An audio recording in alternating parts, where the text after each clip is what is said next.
Welcome to our weekly discussion of all things current in California politics. I'm Walt Gray, joined this week by reporter Emily Hoeven, political columnist with the San Francisco Chronicle. Emily, always good to have you here on the weekend.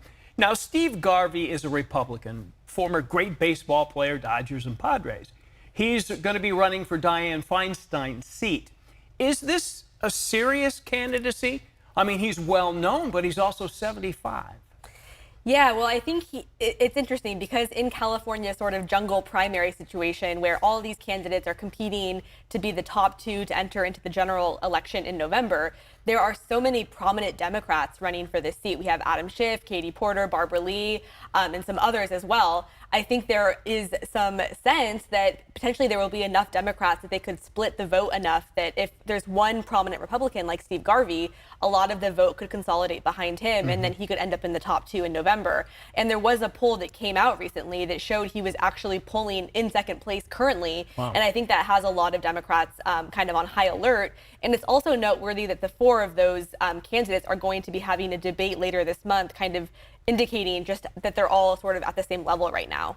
The governor came out with the budget, had a big press conference, and the projected deficit was $68 billion, but he was saying it was about $31.5 billion. So should we be feeling better that it isn't as bad? Is that the takeaway?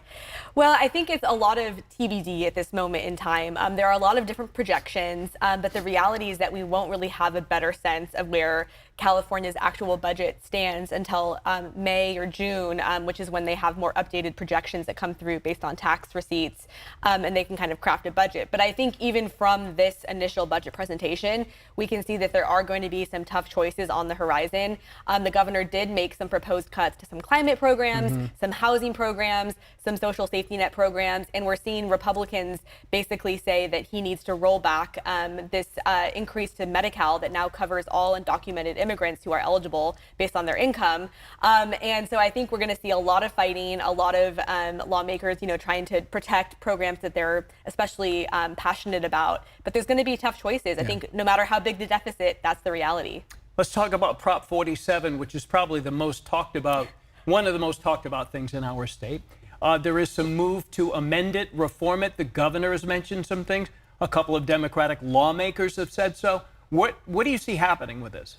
I think we've kind of reached an inflection point in the criminal justice debate in California where now even Democrats are coming around to the reality that some reforms that were made to our criminal justice system didn't have the appropriate guardrails or programs in place to ensure that they were effective. And so when it comes to lowering penalties for certain types of drug use, certain types of theft, and we're seeing all those viral videos of people running in and out of stores and stealing things with very minimal consequences, everyone's kind of come around to the idea that we need to take a second look at that and maybe change it. And so we've had some Democratic lawmakers actually put forward a bill that would go before the voters if it's passed to totally overhaul Prop 47, reinstitute those higher penalties.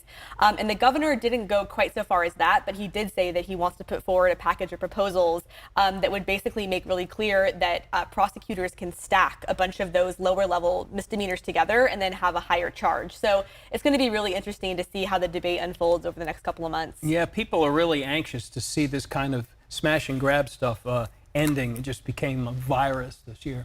Emily, good to see you. Thank you. If you'd like to reach out to Emily Hoeven, you can do so via electronic mail, emily.hoeven@sfchronicle.com.